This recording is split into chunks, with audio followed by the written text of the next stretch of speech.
పేదవాళ్ళకి ఇంట్లో ఎంట్రీ ఉండదు. దళితులకు ఎలాగైతే మా పాత టెంపుల్గా ఎంట్రీ ఉండదు, ఇక్కడ పేదవాళ్ళకి కూడా ఎంట్రీ ఉండదు. మన Nagarjuna Sagar temple modern temples ఉన్నాయి. అప్పుడు చాలా బాగుండేది. మా గొప్ప టెంపుల్ అర్థం ఏమైంది, పేదవాళ్ళని ఎంట్రీ ఎలాగైతే గుళ్ళోలో పేదవాళ్ళకి కానటువంటి అభివృద్ధి పథకాలు. ఇది ఉత్తరాంధ్రలోనూ అదే, మన శ్రీశైలం ఉన్నదే. శ్రీశైలం నాకు ఎంత బాగా తెలుగు, నేను మళ్ళీ నా రీసెర్చ్. సరే, అక్కడ మరి డ్యామ్ కట్టారు, బాగుంది. మా గోకుల ఇన్స్టిట్యూట్ రిపోర్ట్ చూసాను, అక్కడేం కనిపించదు. అట్లా వీళ్ళు అనుకున్నది వేరు, వీళ్ళ ఊహ వేరు, వీళ్ళ ఆలోచన వేరు, వీళ్ళు ఆశించింది వేరు, యాక్చువల్గా జరిగింది వేరు. తర్వాత సముద్రం ముందు ఎవరండి ఏమన్నారబ్బా అంటే వాడు కట్టి వాడని అన్నారు. చూస్తారండి, అందువల్ల ఆ రిపోర్ట్ అలా రాశారన్నారు. అంటే మీరు ఈ మధ్యకాలంలో మాట్లాడుతున్నవన్నీ 50-48లో వరుసలు జరిగినాయి. అది వస్తాడండి అసలు వాడు. నేను అడిగాను, ఇది అన్యాయం కదా, డిస్ప్లేస్మెంట్ చాలా అయిపోతుంది, దీని మీద ఒక మాట కూడా లేదు. అంటే మొన్న రాజశేఖర రెడ్డి గారు డెవలప్మెంట్లో తప్పదండి, కొంతమంది నష్టపోతారు అంటే డెవలప్మెంట్లో వచ్చే మాట. అభివృద్ధిలో కొంతమంది నష్టపోతారు, కొంతమంది రాకపోతారు. ఆ నష్టం వాళ్ళని జాగ్రత్తగా చూస్తామండి అంటారు. చాలా తల్లి నష్టం వాళ్ళు ఉన్నారని గ్రహించలేదు. చాలా తల్లి నష్టం వాళ్ళు ఉందే అని గ్రహించలేదు. అంటే పథకాన్ని చూసాం, అదే అభివృద్ధి అనుకోవడం ఉండేటట్టు మాయ. సరే, ఇంకొక అడుగు ముందుకు వెళ్తాం.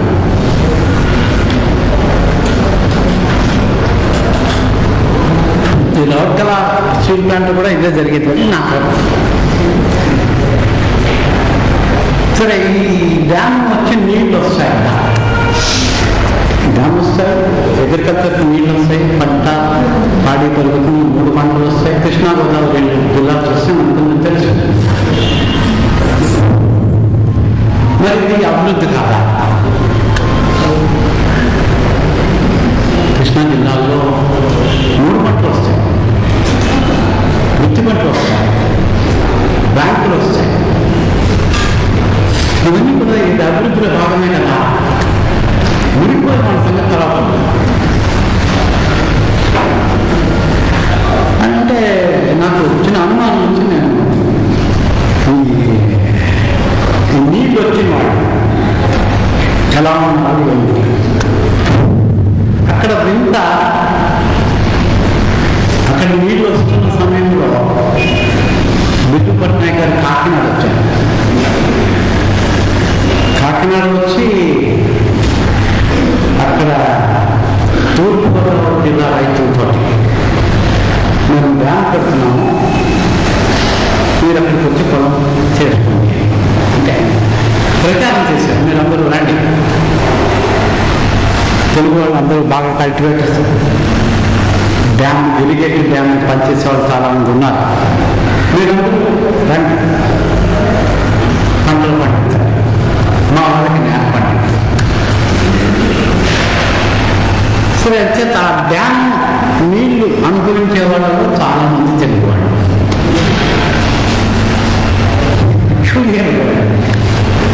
నీళ్లు వ్యవసాయం దీంతో లాభం పొందేవాళ్ళు చాలామంది తెలుగువాళ్ళు. ఈ తెలుగువాళ్ళు ఒక ఆశ ఉంది, రాజకీయాల్లో కూడా పెరుగుతాం. ఒకడు ఎమ్మెల్యేగా నిలబడ్డాడు. ఎమ్మెల్యేగా నిలబడే సమయంలో రాజకీయం కూడా ఉంది అని చెప్పి లోకల్ జనాల వాడిని ఓడించేశారు.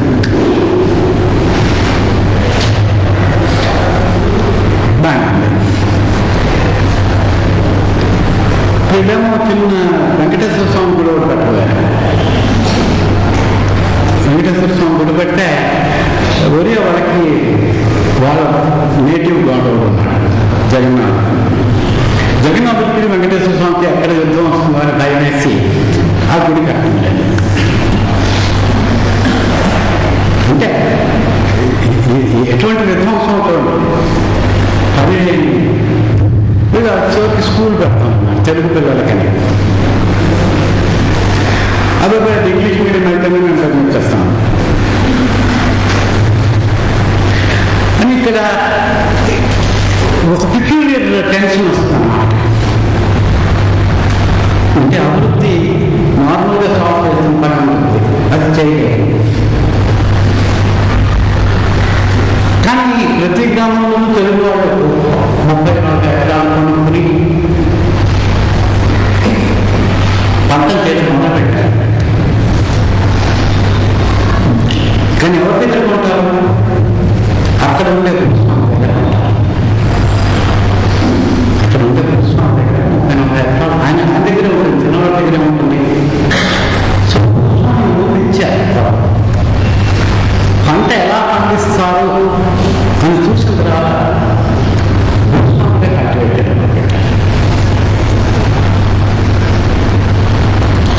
కల్టివేట్ చేస్తారు? ఛత్తీస్గఢ్ నుంచి లేబర్ వస్తుంది, తెలుగు వాడు టెనెంట్,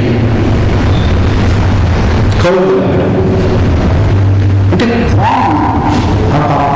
డ్యామ్ ఇరిగేషన్ వచ్చిన తర్వాత మామూలుగా ఏంటంటే పంజాబ్ జరిగినప్పుడు అడుగుతుంటారు, క్యాపిటల్స్ వచ్చేస్తుంది కదా, డ్యామ్ కట్టేస్తే అంటే అక్కడ ఉన్న ఏంటంటే అక్కడ ఉండేటువంటి లోకల్ ఫుడ్ గ్రామ పెద్దలు ఎవరితో ఏదైతే భూమి ఉంటుందో అది తెలుగు వాళ్ళకి అమ్మినా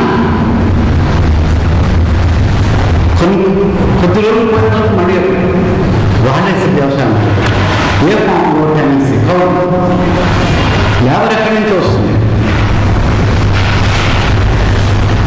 టెనెంట్ తెలుగు వాళ్ళు ఒక్కొక్కడు 50-60 ఎకరాలు తీసుకుంటారు. అంటే పిక్యులర్ ఫామ్ అవుట్ జనరేట్ అయింది అని నాకు అనిపించింది. అంటే అది లేటర్ నేను రీగ్లోబలైజేషన్ అంటే ఏంటి అంటే ఇలా జరుగుతుందేమో అని అనుమానం. అంటే అసలు రీగ్లోబలైజేషన్ మాట్లాడుతుంటారు. అంటే ఇది ఒక existing feudal land ownership dam వచ్చేసరికి ఈ మార్పు వచ్చే వరకు కొత్త ఏజెన్సీని పర్మిట్ చేసి తర్వాత మార్పు వచ్చిన తర్వాత వాళ్ళే కంట్రోల్. ఇది నా కళతో నేను చూసి వెంకటేశ్వరరావు గారిని ఒక ఆయన ఉండేవారు. మొట్టమొదటి 100 ఎకరాలు చేశారు, ఆఖరికి 20 ఎకరాలు వచ్చారు. దేవుడు కౌలు చేస్తుంటారు. ఎవరైతే విని ఎంతో వాడు మళ్ళీ పెద్ద అయిపోయాడు. ఇప్పుడు ఆ పెద్ద తెలుగు టెంపుల్ వెంకటేశ్వర స్వామి టెంపుల్ కట్టించండి, స్కూల్ కట్టిస్తే మీరు తెలుగు మాట్లాడకూడదు. మీరేదో రీజనల్ ఫీలింగ్స్ గురించి చెప్పటం. అంటే ఒక పెట్టుబడి ప్రవేశించినప్పుడు సామాజిక సంబంధాలు పెట్టుబడిదారి విధానాలను మారిపోతాయని అనుకుంటాము, అది అవదేమో, కొంత టోటల్ రీఅసెషన్ జరుగుతుందేమో అని నేనేమో 4 గ్రామాలు చూసి ప్రయాణించిన దాంట్లో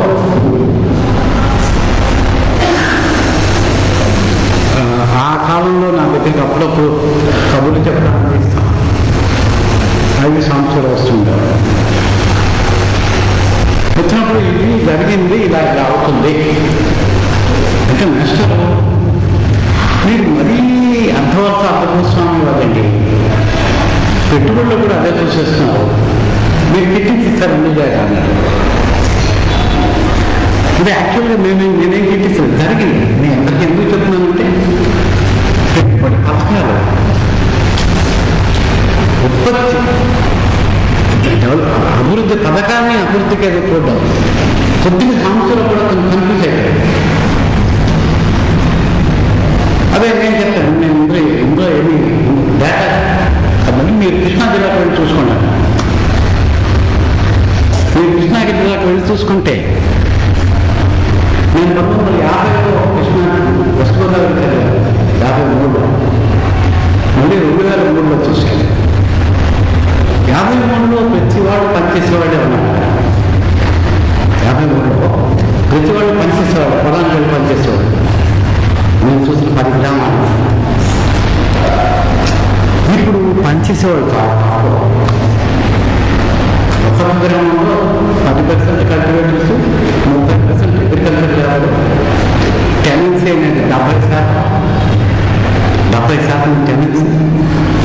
ఎవరు చేస్తారంటే శ్రీకాకుళం నుంచి లేబర్ వచ్చే పనిచేస్తుంది, వీళ్ళు ఖాళీగా కూర్చుంటారు.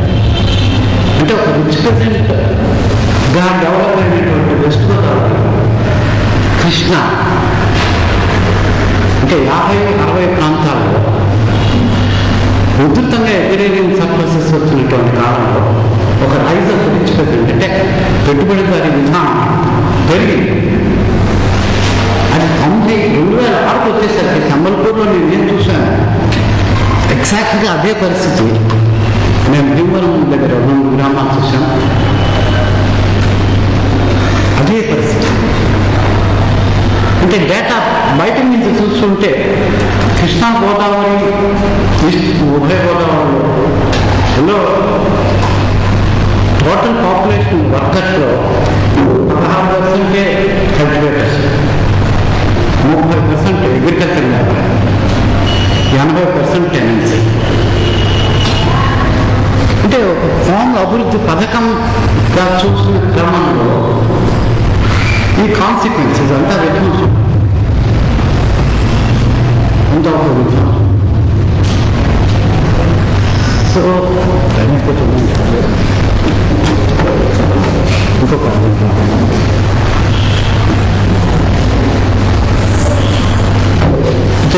భారతి గారు స్టీల్ ప్లాంట్కి వెళ్ళారు, అది వీక్షణంలో రాశారు కూడా. విశాఖపట్నం స్టీల్ ప్లాంట్ని అభివృద్ధి పథకంగా చూస్తామా, అభివృద్ధిగా చూస్తామా? అందువల్ల నిర్వాసితులు ఏమయ్యారు, ఆ నిర్వాసితుల పరిస్థితి ఏంటి? ఈ నిర్వాసితులు మీరు పెద్ద బిజినెస్, పెద్దవాళ్ళు దాని కోసం నిర్వాసితులు 20,000 మంది, 50,000 మంది, కొంచెం పొలిటికల్ బిజినెస్ కూడా ఉంది ఇంట్లో. ఇంకా వాళ్ళు ఆదివాసీలు అంటే అదేదో సెంటిమెంట్, ఆదివాసీల సెంటిమెంట్ కాదు, ఏంటి ప్రాబ్లం ఏంటంటే పోలవరం డ్యామ్. సో ఈ క్రమంలో మరి ఇంతవరకు మన ఒరిజినల్గా నెహ్రూ గారు చాలా ఇంట్రెస్టింగ్ పర్సన్. చాలా వరకు విదేశాల మీద ఆయన డిపెండ్ అయ్యారు, విదేశాల మీద డిపెండ్ అయ్యారు, కానీ అది కనిపించకుండా చేశాడు. ఇది చాలా కనిపించకుండా రౌర్కెలా స్టీల్ ప్లాంట్ అనేది జర్మనీ వాళ్ళు ఇచ్చారు, విలాయ్ స్టీల్ ప్లాంట్ అనేది రష్యా వాళ్ళు ఇచ్చారు. ఐఐఎంలోనే ఒక్కొక్క ఐఐటి మీరు తీసుకుంటే ఇప్పుడు గొప్పగా చెప్తున్న ఐఐటీలు అన్నీ ఏదో విదేశీయులతోనే వచ్చింది. ఆయన చేసిన క్రమంలో దేశీయత కొంత ఉంటుంది.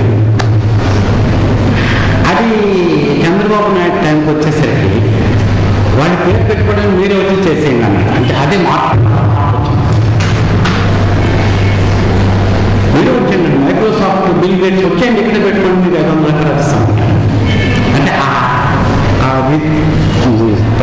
స్వాతంత్ర ఉద్యమానికి ఉండేటటువంటి చిన్న భయం, వలస పాలన మీద ఉండేటువంటి భయం, అది పూర్తిగా పోయింది ఈ చంద్రబాబు నాయుడు టైంకి వచ్చారు. మీరు వచ్చేస్తారు, మీరు కట్టేసుకోండి, డ్యామ్ కట్టేసుకోండి, ట్యాప్ సిటీ పెట్టుకోండి. అది పాపం చంద్రబాబు నాయుడు కాదు, బుద్ధదేవ పట్ల కూడా అదే చెప్తున్నాడు. అదే రెగ్యులేషన్ ఫామ్ తీసుకొచ్చి ఏదో పెట్టమని నందిగ్రామం. అంటే ఇదేదో ఈ ఫలితాలన్నీ సమంగా అందాయా లేవా, కొంచెం మన ప్రెసిడెంట్ గారు కూడా మాట్లాడారు. అభివృద్ధి ఫలాలు అందరికీ సమంగా అందాయా లేదా ప్రశ్న. అభివృద్ధి పథకాల ద్వారా చూడడం అనేది, అంటే అభివృద్ధి అంటే ఏమిటో కొద్దిగా కష్టపడాలి, 10 నిమిషాలు కష్టపడాలి. ఇప్పుడు నెహ్రూ గారు చెప్పినప్పుడు ఆయన బిలాయ్ నుంచి ఫస్ట్ కారణాలను బిలాయ్కి వచ్చింది. రష్యన్ ప్రెసిడెంట్ గారు చెప్పారు చైనా గురించి మాట్లాడతాను, నేను కూడా మాట్లాడతాను కొంచెం. మనకి బిలాయ్ కారణాలు వచ్చే టైంలో రష్యా వాళ్ళు చైనా కూడా కారణాగారాలు ఇస్తామన్నారు.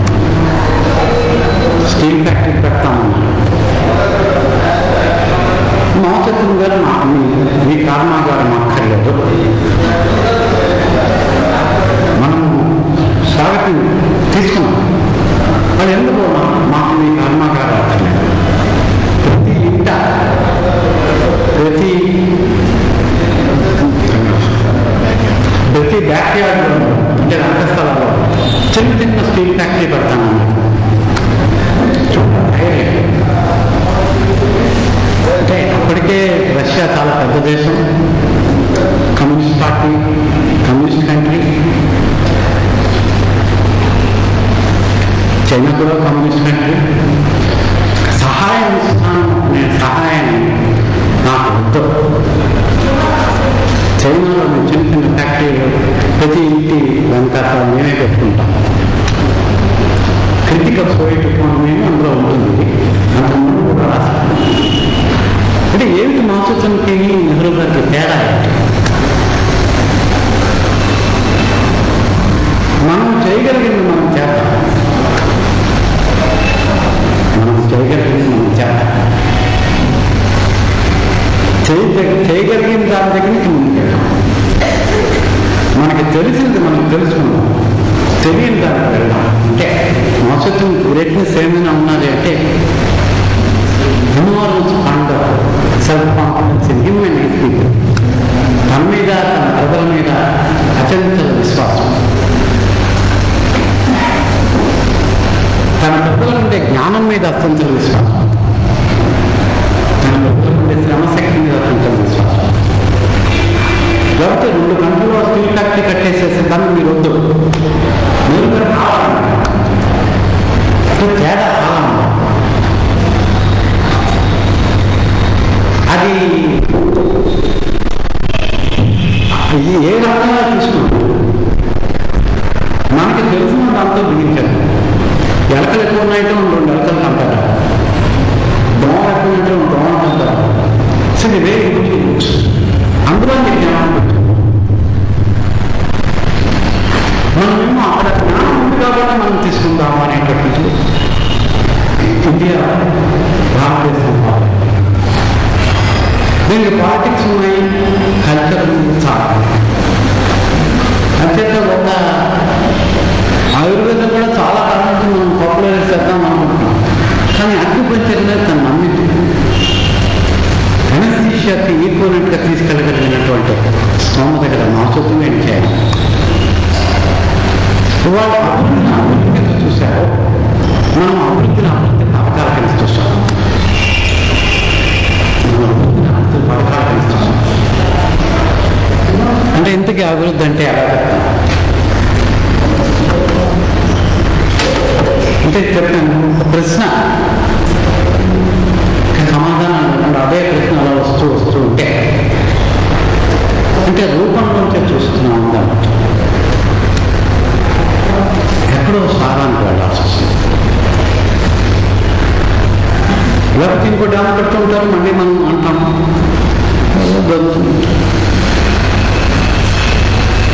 అంటే ఈ అభివృద్ధి ఏంటి సార్ అని నాకు తెలిసి నేను చెప్తాను. రైతు రాను ఒక సమాజంలో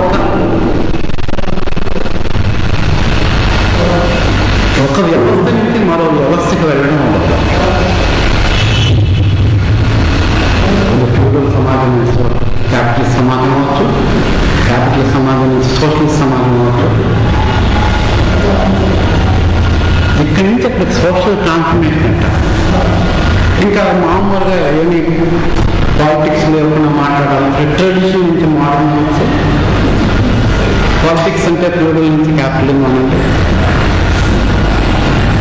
ఒక సమాజం, ఒక వ్యవస్థ, దాని కట్టుబాటు, దాని ఉత్పత్తి శక్తులు, దానికి ఉండేటువంటి సంబంధాలు, దానికి ఉండేటటువంటి ఉపరితల అంశాలు, ఇది మార్చుకుని ఒక కొత్త పద్ధతిలో వెళ్ళడం అనేది అది అభివృద్ధి. అంటే ఈ సమాజం ఎక్కడి నుంచి అక్కడికి వెళ్తుంది అంటే ఎలా వెళ్తుంది? అది వ్యక్తుల ద్వారానే వెళ్ళాలి, వ్యక్తుల ద్వారానే వెళ్ళాలి. వ్యక్తుల ద్వారానే వెళ్తుందంటే అర్థం ఏమిటి? అంటే ఒక వ్యక్తి ఆలోచన సరళి మారాలి, ఆలోచన సరళి మారే, ఆచరణ సరళి మారాలి. 2 ఉంటాయి వ్యక్తికి. ఆచరణ సరళి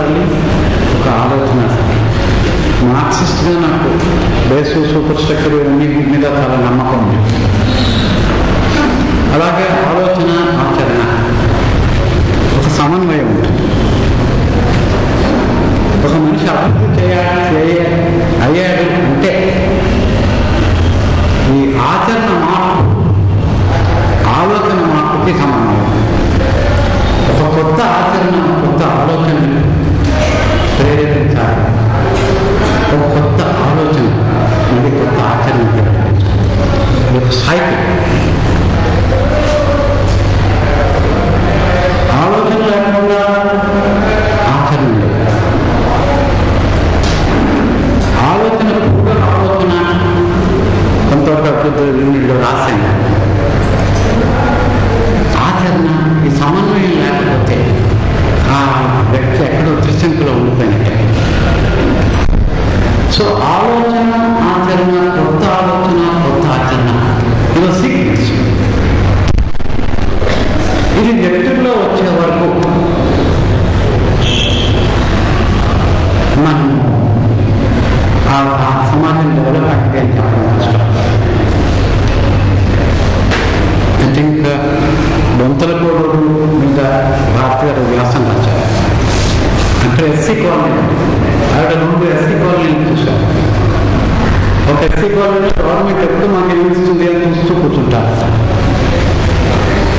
ఇంకో 2 ఎస్సీ కాలనీలో చిన్న వాళ్ళకి 35 సెంట్లు పంపించారు. చిన్న కోఆపరేటివ్ ప్రొడక్షన్ సెంటర్.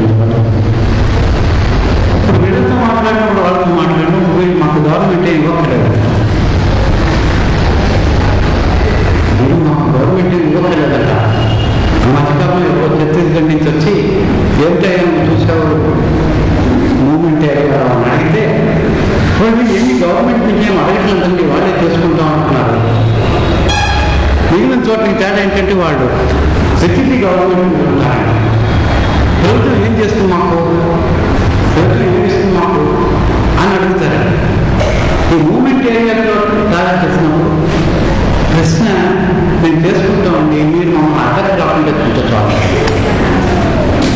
తేడా అంటే అభివృద్ధిని చూసే క్రమంలో ఒక కొత్త ఆచరణ, కొత్త ఆలోచన ప్రేరేపిస్తే ఆ కొత్త ఆలోచన మళ్ళీ కొత్త ఆచరణ ప్రేరేపించింది. బొంతలకూడూరులో మా మేడం స్వామి అయిపోయారు. మీకు ఏం కావాలమ్మా? ఏమక్కర్లేదండి, మేము ఆవు కొనుక్కున్నాము, 10,000 అప్పు తీర్చేస్తాం, ఇంకో ఆవు కొనుక్కుంటాము. ఇంకేం కావాలన్నా మా అన్నయ్యకి చదువు అవుతానండి. ఎందుకమ్మా నీకు చదువు? ఇప్పుడు పాల అకౌంట్లు సరిగ్గా చూడటం లేదండి, చదువుకి నేను పాల అకౌంట్లు సరిగ్గా రాయటం లేదండి, మాకెవరికి చదువు రాదండి.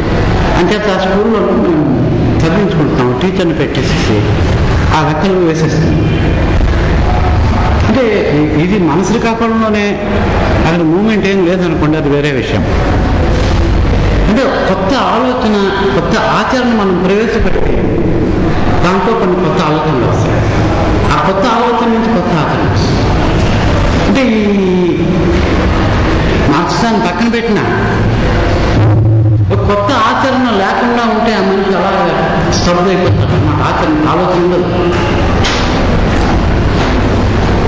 అంటే వ్యక్తి ద్వారా కొంచెం చూసినప్పుడు వాడు ఇంకా పాత ఆచరణలోనే ఉన్నాడా, ఆ కళ్ళుకి ఎత్తుకున్నవాడు పాతగా అలాగే ఉన్నాడా, ఆ అమ్మాయి అలాగే పెళ్లి చేసిన పిల్లలకని తెలుస్తుందా? చూడండి, ఆచరణ మారకపోతే ఆలోచన మారదు. అంటే ఎక్కడో కొత్త ఆచరణ కావాలి. ఓ పథకం కొత్త ఆచరణ ఇస్తుందా అని నాకు ఎప్పుడు ప్రశ్నే.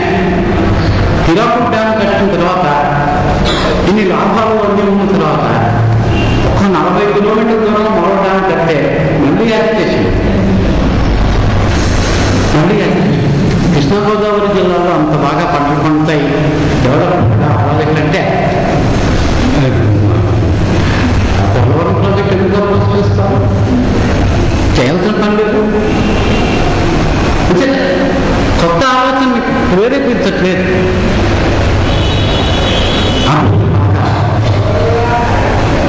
అంటే మనం అభివృద్ధి అని చూసినప్పుడు వ్యక్తి ద్వారా చూసినప్పుడు ఏ కార్యక్రమం కొత్త ఆలోచన చేస్తుంది. అంటే ఎలాగా ఈ డ్యామ్ ఆపుదామని చూస్తున్నారు చాలామంది. ఒరిస్సా వెళ్ళామనుకోండి,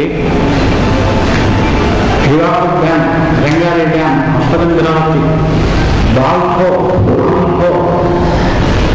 Tata Chilika project, Berhampur steel factory, Tatas. మీరు ఏమి చెప్పండి, 10, 12 ప్రాజెక్టులు ఆపేశారు. యాక్టివేట్ చేస్తారు, ఆపుతారు. అంటే ఎక్కడో ఆ ప్రజలకు నమ్మకం లేదు. ఇది అభివృద్ధి ప్రజలకు అభివృద్ధిగా తోటం లేదండి, అభివృద్ధి పథకం చూస్తుంది. సో ఇది అభివృద్ధి అని చెప్పినప్పుడు ఏం చేస్తుంది, ఆలోచన కొత్తగా ఆలోచిస్తుంది. అంటే కృష్ణబాయ్ గారు నన్ను అడిగినప్పుడు అభివృద్ధి, ఎడ్యుకేషన్ అభివృద్ధి అంటే కొత్త ప్రశ్న ఇస్తే వాడు సమాధానం చెప్పగలరా, లేకపోతే ట్యూటోరియల్ కాలేజ్ దగ్గరికి వెళ్తే తుకారామయ్య గారికి చెప్తే ఆయన సమాధానం చెప్తే రాదు, తేడా. నేను క్లాస్లో పాఠం చెప్పినప్పుడు కొత్త ప్రశ్న వేస్తే ఎగ్జామ్ వరకు కూడా వేసిపోతాను, అవుట్ ఆఫ్ సిలబస్.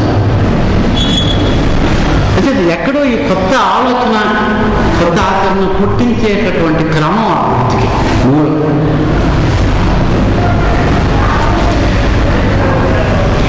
ఈ మూలానికి ఇది అభివృద్ధి వెలుగునీడల్లో ఇది రాయలేదని చాలా లోపం. ఈ క్రెడిట్ ఎవరైనా రాశారంటే భారతీయ రాశారు. వాళ్ళు చూసినప్పుడు అభివృద్ధి వెలుగునీడలు మంచి పుస్తకం అని అందరూ అంటూ ఉంటారు. ఈ మధ్య ఒకసారి ఇక్కడికి రాబోయే చూశాను, అది అంత మంచి పుస్తకం కాదు. అందులో ఈ ఆస్పెక్ట్ లేదు, ఆలోచన ఆచరణకి సంబంధించి. ఇంకో ఆస్పెక్ట్ అందులో లేనిది, నేను రాసిన చాలా వాటిలో లేదు అన్న అనుమానం. ఉత్పత్తి శక్తులకు చరిత్ర రాష్ట్రాన్ని తప్పితే ఉత్పత్తి సంబంధాలు ఒక వర్గ విశ్లేషణ ఉండదు. నేను రాసిన దాంట్లో అంటే ఇప్పుడు ఎందుకు తీసుకొచ్చానంటే, చాలామంది నాకు గత 30 ఏళ్ళ 20 ఏళ్లలో ప్రతి వాళ్ళు డ్యాము డిస్ప్లేస్మెంట్ మీద మాట్లాడడానికి వస్తుంటారు. ఒక్కతో వర్గ విశ్లేషణ ఉండదు. ఇక్కడ ఆంధ్రప్రదేశ్లో కూడా పోతిరెడ్డి ప్రాంతం దగ్గర నుంచి ఒక వర్గ విశ్లేషణ లేదు. వర్గం ఎందుకో విశ్లేషణ ఉపయోగం కాకుండా పోయిందేమో, నాకు లేదు, వెలుగునీరులో లేదు. ఏదో ఉత్పత్తి శక్తులు పెరిగితే సామాజిక సంబంధాలు మారుతాయి అంటే ఇది ఒక ఉత్పత్తి శక్తుల చరిత్రగా సమాధానం చూడడంలో హిస్టరీ ఆఫ్ హిస్టారిక్ పీపుల్లో కొద్దిగా మార్చాను. బట్ ఇందులో చాలా ఘోరం. గవర్నమెంట్ వర్గం లేకుండా, వర్గ విశ్లేషణ లేకుండా అభివృద్ధిని ఎలా చూస్తున్నాను చూడటం కష్టం. ఎందుకంటే ఎవరినైనా అడిగారు అనుకోండి, 2 లక్షల మంది నిర్వాసితులు అయ్యారంటారు. ఎవరు నాన్ డిస్క్రిప్టివ్ నిర్వాసితులు అంటే ఎవరు వాళ్ళు, ఏ వర్గం వాళ్ళు? మీరు కొంచెం వివరణ చూస్తే అందులో కాంపెన్సేషన్, బెటర్ కాంపెన్సేషన్ వచ్చి కొద్దిగా బాగుపడిన వాళ్ళు ఉంటారు. ఏమి బాగుపడిన వాడు tourist, agriculture labour and food person, వాళ్ళు ఏమి బాగుపడలేదు. శ్రీశైలం వెళ్ళండి అంటే నేను చూసినటువంటి డ్యామ్ చూడండి, దానికి కూడా ఒక వర్గ రూపం నిర్వాసితులకి. అలాగే డ్యామ్ వచ్చి నీళ్ళు వచ్చి స్టీల్ ఫ్యాక్టరీ వచ్చినప్పుడు నష్టపోయి వాళ్ళు ఎక్కడికెళ్తున్నారు చాలా ఉంటారు. ఇంకా వర్గ విశ్లేషణ లేకుండా మాట్లాడిస్తే ఈ అభివృద్ధి పథకం వల్ల ఎవరు లాభం పొందారు, ఎవరు నష్టపొందారు, ఏ వర్గం లాభం పొందింది, ఏ వర్గం నష్టపోయింది అని చూడాల్సినటువంటి క్రమం. నేను అభివృద్ధి నేను మళ్ళీ చదువుతాను, ఎవరు నష్టపోయారు, ఏ వర్గం నష్టపోయింది, వర్గ దృక్పథం లేకుండా అభివృద్ధి మాట్లాడగలమా? అంటే కృష్ణా జిల్లాలో చాలా మందికి, ఈశ్వర్లో చాలా మందికి డబ్బులు వచ్చాయి. ఆ వర్గం ఏమైంది? సినిమాలో వెళ్ళిపోయారు, గాంధీ జాబ్ పెట్టుకున్నారు. ఆ సినిమాల్లోకి వెళ్ళిపోయిన వాళ్ళు కొన్ని సినిమా ఇండస్ట్రీ పెడితే పర్వాలేదు, అక్కడ కూడా కులం మాత్రం పట్టుకొచ్చారు. వీళ్ళు కమ్మవాళ్ళు, వీళ్ళు రాజులు వచ్చారు. అంటే ఈ ఒక విశ్లేషణలో నాకు ఈ మధ్యకాలంలో వేణువుతో కూడా మాట్లాడతాను. ఎక్కడో వర్గం అనేది కొద్దిగా మిస్ అయిందేమో. ఆ వర్గ విశ్లేషణలో చూసినప్పుడు డ్యామ్ పై వాళ్ళు కింద వాళ్ళు బాగా నష్టపోయింది. పూర్ ప్రెసిడెంట్ అగ్రికల్చర్ నేను డాక్యుమెంట్ చేయగలను. సో వాళ్ళ ద్వారా చూసినప్పుడు వాళ్ళకి అభివృద్ధి ఏమి లేదు. వాళ్ళ అభివృద్ధి మిగిలిన వాళ్ళు కొంత లాభం పొందారు, వాళ్ళకైనా అభివృద్ధి. సో ఇంతకు మించి ఎక్కువ మాట్లాడను. నేను చెప్పదలుచుకున్న 3 విషయాలు. ఒకటి, అభివృద్ధి పథకాలు అభివృద్ధికి తేడా చూడడం కొంత కావాల్సి ఉంటుంది. 2, అభివృద్ధి ఆలోచన మారే ఆలోచన ఆచరణ ఆ క్రమంలో చూడడం కూడా రావాల్సి వస్తుంది. కథకులుగా మీకు కావాల్సినటువంటి కాదు, రచయితలుగా మీకు కావాల్సినది నా అనుమానం. గౌతమరెడ్డి గారు ఉన్నారు, ఆయన పనిపిల్ల తీసుకుని కొంచెం విశ్లేషించగలని ఇప్పుడు చేయను. అంటే ఎక్కడో కొత్త ఆలోచన పుట్టకపోతే అది స్తంభించిపోతుంది. ఇది 3వది ఏంటంటే వర్గం. ఏ వర్గం లాభం అంటే చెప్పేస్తామన్నమాట. ఇది కాంపౌండర్ నాకు తెలిసినంతవరకు అభివృద్ధి పథకాలు తీసుకొచ్చింది ఒక కాంపౌండర్ డెవలప్మెంట్ ప్రాసెస్.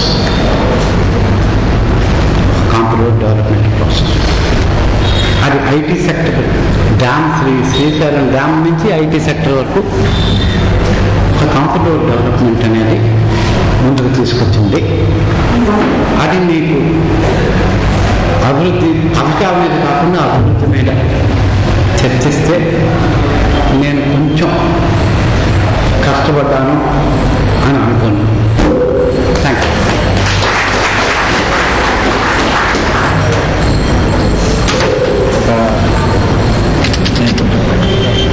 ఒక దృక్పథాన్ని ఆర్ఎస్ఆర్ గారు మనకి బోధించారు. ఆయన ఉపన్యాసంలో కూడా 3 పాయింట్స్ హైలైట్ చేశాను. దానికోసం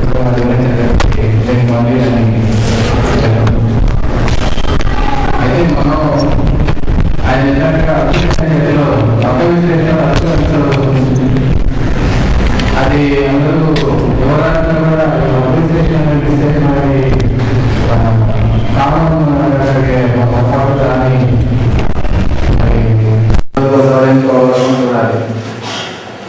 అలాగే అభివృద్ధి అనే అంశంలో అభివృద్ధి అనే మాయదానంలో అనేక రకాలైనటువంటి కొంతమంది చెప్తున్నారు. ఒక సృజనాత్మకమైనటువంటి కొత్త పదాలు తీసుకురావడం, కొత్త రూపాలు తీసుకురావడం, వాటితోటి సహజంగా కూడా అభివృద్ధి అయిపోతున్నటువంటి భావన ఎక్కువగా మధ్యతరగతి వర్గాలకు జరుగుతూ ఉంటుంది. అందులో ఇప్పుడు ఈ రిటైల్ వ్యాపారం అనేది విపరీతమైనటువంటి స్టోర్స్, చాలా పెద్ద స్టోర్స్. మీరు వచ్చి ఇక్కడ కొనాల్సిన అవసరం లేదు, మీరు రండి, తిరగండి, ఇక్కడ ఎంజాయ్ చేయండి, ఇక్కడ హోటల్స్ కూడా పెట్టాం, మీరు ఇక్కడ తిని ఇక్కడ ఉండి మీరు కొంటే కొనండి, కొనకపోతే కొనకండి అనేటువంటి పెద్ద పెద్ద షాపులు పెట్టి ఒక వాల్పార్ట్ సంస్కృతి ప్రవేశపెడుతున్నారు. ఈ రిటైల్ వ్యాపారంలో మొదటి వరకు విదేశీ పెట్టుబడులు రావాలని లేదని చర్చ జరిగింది. జరిగినప్పుడు వీళ్ళందరూ అడిగింది ఏంటంటే మన ఆర్థిక సంఘాలు, పెట్టుబడిదారు సంఘాలు, PTCA వీళ్ళందరూ మీరు కొంతకాలం విదేశీ పెట్టుబడి ఆపండి. ఎందుకంటే విదేశీ పెట్టుబడి వచ్చేటప్పుడు వీళ్ళే షాపులు పెట్టుకుంటారు. అడగడానికి కుటుంబారావు ఆయన నవల్లో రాసేవాడు. కొన్ని పాఠశాలలో ఆయన చెప్పించాడు, నేను ఉత్పత్తి చేస్తాను. ఆయన 54లో రాసినప్పుడు నేను ఒక ఉత్పత్తి చేయాలనుకున్నాను. అంటే ఒక పెట్టుబడిదారి ఒక నీతి, ఇది ఉత్పత్తి చేయడం అనేది ఒక ఉన్నతమైనటువంటి ఏదో వస్తువులు అమ్ముకోవడం ఇవన్నీ కాదు, ఒక బ్రోకర్ పనులు ఇవన్నీ కాదు, ఉత్పత్తి చేయాలనేటువంటి. ఇప్పుడు ఆ నీతి కూడా పోయి పెద్ద పెద్ద వాళ్ళందరూ రిలయన్స్, బిర్లాలు వీళ్ళందరూ కూడా ఇవన్నీ చిల్లర దుకాణాలు పెట్టుకోవడం. ఈ చిల్లర దుకాణాలు పెట్టుకొని దానికి అనుగుణంగా దీంతో ముందు చిన్న చిన్న వ్యాపారస్తులందరూ పోతారు. అదొక ఎత్తు. ముఖ్యంగా చెప్పాలంటే తోపు కూడా వీళ్ళు వెళ్ళిపోయే అవకాశం ఉంది. ఈ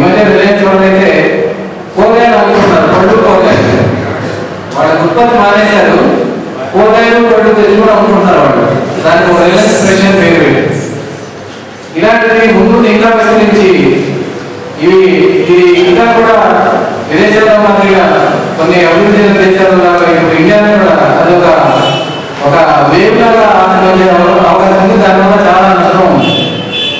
ఇప్పుడు కాంట్రాక్ట్ ఫార్మింగ్ కూడా పోయి కార్పొరేట్ వ్యవసాయానికి అంటే మేమే 10,000 ఎకరాలు కొనుక్కొని మా షాపులు సరిగ్గా మేమే ఉత్పత్తి చేస్తాం అనేటువంటి స్టేజ్ కార్పొరేట్ వ్యవసాయానికి కూడా దీనికి వచ్చిన పరిస్థితులు ఉన్నాయి. ఇలా మనం చెప్పుకుంటూ పోతే ఈ మాయాజాలంలో అనేక అంశాలు ఉన్నాయి.